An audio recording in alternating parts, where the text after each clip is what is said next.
Hey guys, good morning! For today's vlog ay babiyahe tayo papuntang Kuala Lumpur, Malaysia. And magbabas lang tayo. Pang day 6 na pala to ng travel namin. From hotel ay naglakad lang kami ng konti papunta dito sa may bus stop. So time check, 9:30 AM na pala. Yung nabuko na time ay 11 AM yung departure. Kaya may 1 hour and 30 minutes na lang tayo. Galing dito sa bus stop papuntang Harbourfront kung saan kami sasakay ng bus ay umaabot lang ng 30 minutes. Yung bus pala na sasakyan namin ay bus number 145. Nag-antay lang kami ng konti at dumating naman agad yung bus. Pagkadatingan namin dito ay dumiretso na agad kami kung saan nakapark yung bus. Buti na lang talaga at agad rin namin siyang nahanap. Yung pangalan pala ng bus company na sasakyan namin ay Aeroline. Diba ang sosyal, tunog eroplano? Para rin kasi talaga siyang eroplano. Ang kagandahan din sa bus na to ay double-decker bus na siya. May toilet rin siya sa first floor. Kaya no hassle na talaga kahit malayo yung biyahe. Plus, free lunch pa talaga siya guys. Nabuko pala siya direct sa website nila. Nasa 150 Malaysian ringgit yung fare.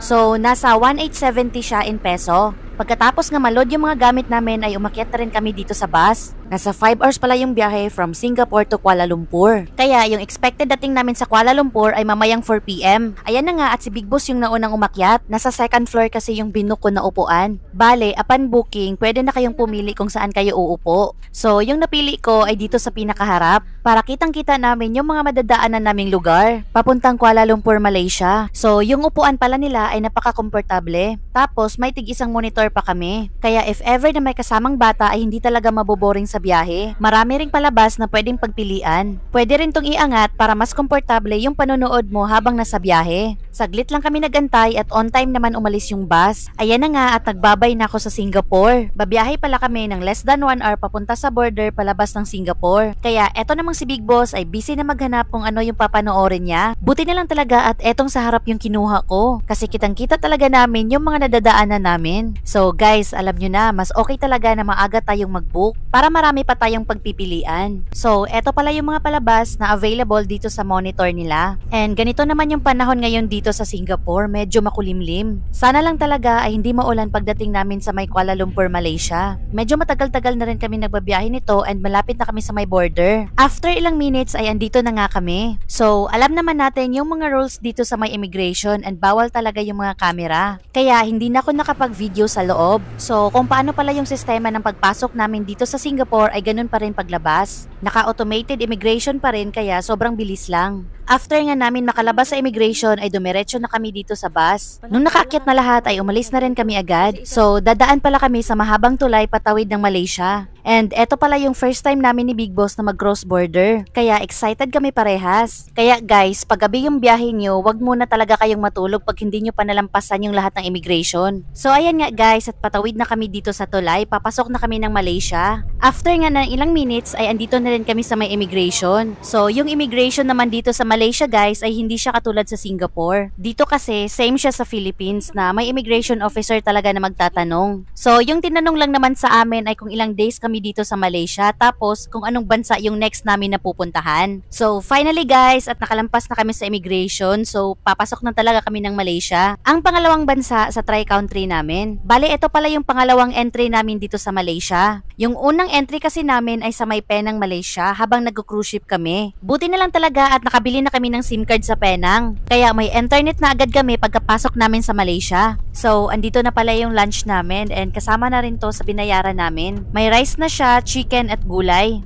Tapos may kasama rin pala siyang hot choco at water. Kaya highly recommended ko talaga tong bus na to guys. Kung i-rate ko sila ay 10 out of 10 talaga. So after ng mga ilang oras na biyahe namin ay papasok na talaga kami ng Kuala Lumpur. Dito nga ay may nakita na kaming McDonald's. Around 4 PM na pala to. Kaya sakto lang talaga na 5 hours travel time. Buti na lang talaga at wala masyadong traffic din dito kaya mabilis lang talaga yung travel namin. Parang nagbiyahe ka lang talaga from Manila to Baguio City. And finally guys, nakita na talaga namin ang Petronas Twin Towers. Bukas pa pala yung plano namin bumalik dyan para magpa-picture. Bali 3 days and 2 nights pala kami dito magsistay. Kaya susulitin talaga namin yung panahon na andito pa kami. So ayan at nakababa na rin kami ng bus. Okay na yan sa akin.